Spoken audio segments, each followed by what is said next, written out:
So Paul in the New Testament says saved by grace.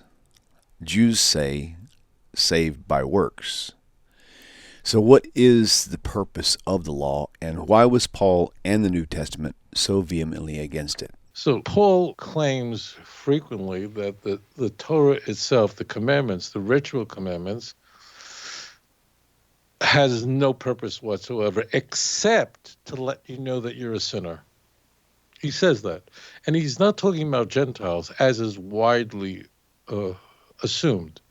People want to find a way that we can all get along. So there's a lot of ecumenical stuff that's set out there that's not accurate.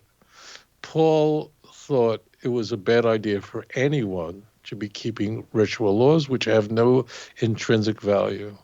The point, in Paul's view, why there are ritual commandments, like why then have them? Why did God ever give them? Is really to let you know that you're a sinner. And then you would turn to Jesus. That's the whole point. But it really is a fifth wheel. It has no purpose whatsoever. See Ephesians 2, see Colossians 2.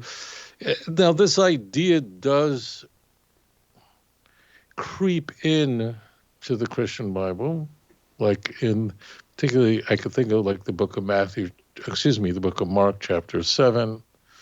You have relics of this in the Gospels, particularly in the book of Mark. You have other things too, but that one's really pretty strong. How could you upend that? You upend it because the Torah tells us openly that everyone will be keeping all the commandments when the Mashiach comes. I'm not kidding. It's exactly the opposite of what TaNaCh says. Shabbos is forever. It's Osi Leolam. See Exodus chapter 31, verse 16 to 17. The secret thing belongs to the Lord, but that which has been revealed belongs to us and our children forever, that we may keep all the words of this law. That's the last passage of Deuteronomy chapter 29.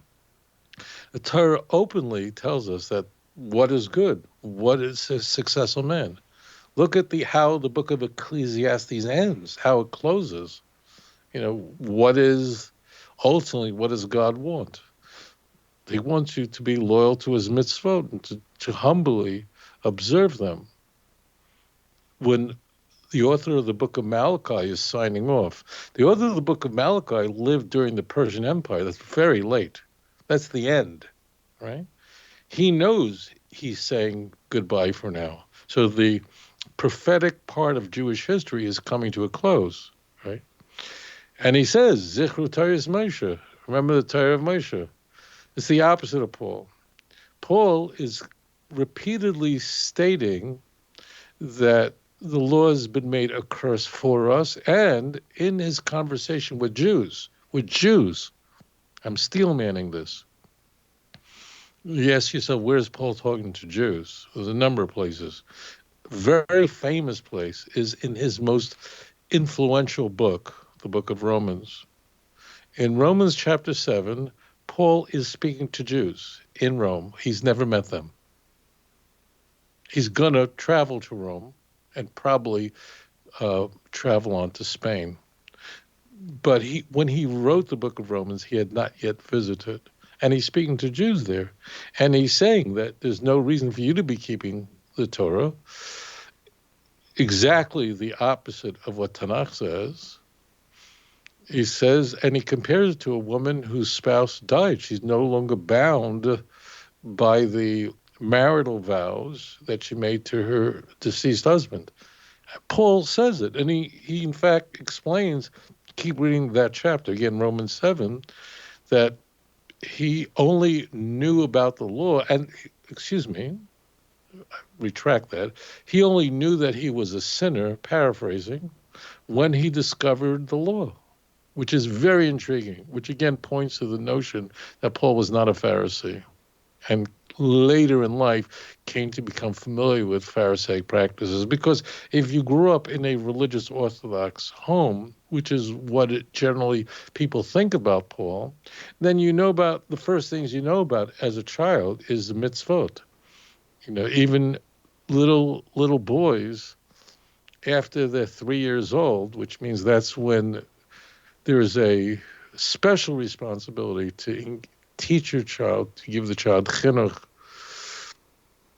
Put tzitzis on little children. You don't come to find out that bacon is forbidden, when you're 26 years old. You just know these things are not kosher. These things you make a blessing on. These are the commandments and so on.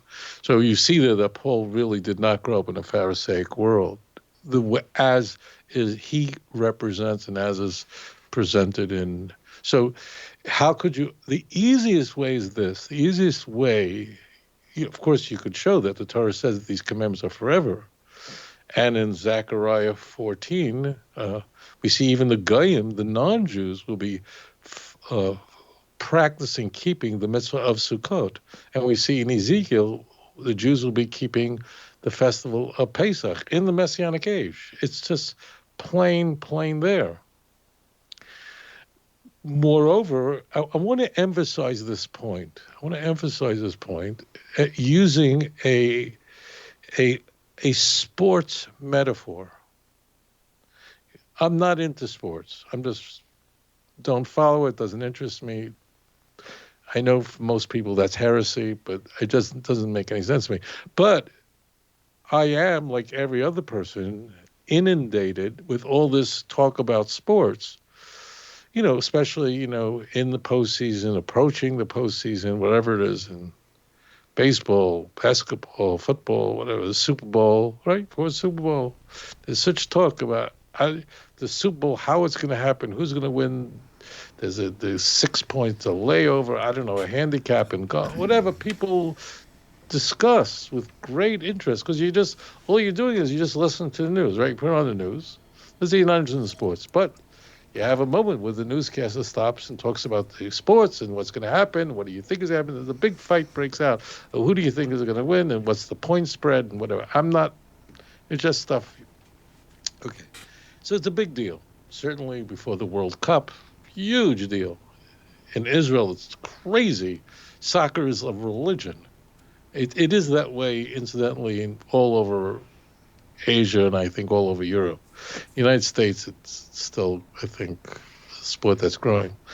Here's the key. This is where I'm going with all this. So there's tremendous arguing among commentators of who's going to win this, Game 7, who's going to win this thing, who's going to make it to the finals, who's going to make it to post, who's going to make it to the pennant, who's going to win. But once the game is done, right, the final game is completed, right? Game 7 is finished, and whichever team wins, so the conversation changes. But no one's discussing who's going to win because it happened. There can be, of course, discussion of who was the most valuable player, or how did they win? Did they win like this or win like that? But no one talks about why, because it happened already, right? You know the information. You know who won, okay? We have the videotape. This is very critical. We have the text in TaNaCh explicitly, it's not an inference, explicitly in TaNaCh that when Mashiach comes, the Jews are going to keep all the mitzvahs and commandments. Explicitly. And Goyim are also going to keep many mitzvahs which they don't have to keep now. Explicitly. It's not an inference, straight away. Ezekiel 37, verse 24 and 25. They'll keep my statutes and my laws. Ezekiel chapter 11 is an example. They don't keep reading. And says, and they'll keep my commandments and my laws. And Mamish says it. So it's mind-blowing. So that's how ultimately you just take a TaNaCh, you open up, again, Ezekiel 37, 24 and 25. It's an important passage because all Christians agree that David, who is the Nasi, David, who is the prince, is the Messiah. And it says that you'll be keep my laws and statutes. It's done. And that's why Paul was creating a new religion. How did he get away with it? He got away with it because who were his audience? His audience were non-Jews who wouldn't. I'm talking right now, quoting passages, and I'm going to guess, don't be angry at me, my holy audience, but for many people watching me now, you didn't know that these passages exist. So if now we're living in a time when we have such access to information, which would have been unimaginable 100 years ago. Unimaginable, right? Al-Achas come, and people still don't know these very simple, fundamental passages. Imagine in the ancient world where they didn't have get internet. You couldn't get a book. A book had to be handwritten. Who had books? So he got away with it. He got away with murder. So that's how you do. You show open that they're going to keep the mitzvahs and so on, and that's the end of the whole thing. That's the simplest way to do it. But Paul definitely opposed ritual law completely. He held that the law is only a taskmaster. He says in Galatians that its only purpose was to get people to realize that they're a sinner, and then you turn to Jesus because you can't keep the law. What? And it took off because Paul was saying that you could be a Jew, kind of, meaning be heir to the promise like a Jew. That's how Galatians 3 ends. And you don't keep mitzvahs. It's like perfect. So there it is. It's perfect. It's a perfect storm, a nightmare to have something that just brings billions of people to idolatry. Thank you for your question. If you enjoy this channel and the content, and it has changed your life, or perhaps the life of a loved one or a close friend, would you please consider supporting this work? You can click this link and it'll take you directly to my website with the donate button. Or there's a Patreon link and a mailing address for snail mail if you would prefer. If you do donate, please do me a favor and leave me a phone number where I can contact you and thank you properly. I hope you all have a wonderful 2025. Shalom.